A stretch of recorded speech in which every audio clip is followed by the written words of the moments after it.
watching My Lady Jane. We all agree, Guilford, hot. Super hot.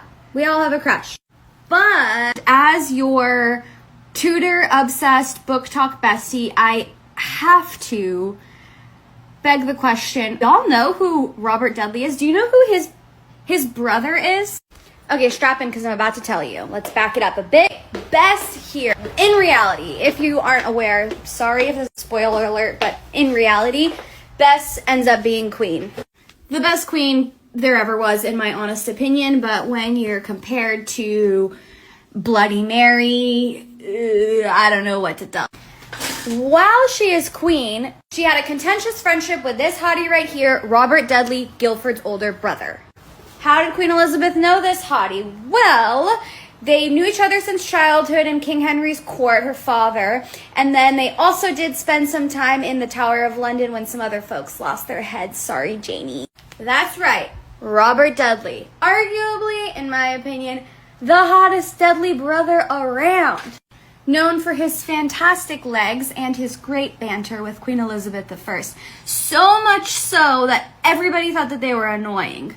Queen Elizabeth actually made him master of horse, which meant every time she got on and off a horse, his hand was there. Literally, he probably had the most physical contact with Queen Elizabeth of any other man, which I don't think is a coincidence.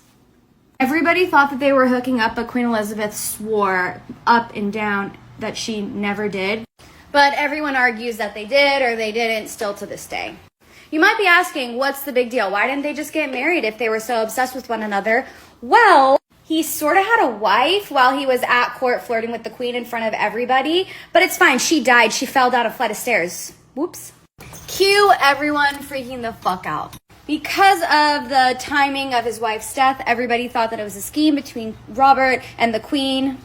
So marrying Robert was like totally out of the question, even though the queen probably would have married him and been really happy. Maybe. But Queen Elizabeth actually married nobody. She stayed single, and she may have loved Robert, or she may not have, who knows. But she never married anyone, probably because she'd seen what marriage did in the past with her mom. But I will add one kind of like sweet thought point. Robert Dudley died way before the queen. She lived for a really long time. And when he died, he wrote her a letter. Years later, when the queen died herself, the letter was still at her bedside. And she often referred to it as the last letter he ever wrote me. Pause to read this letter here and tell me if that man was not down bad. So cute.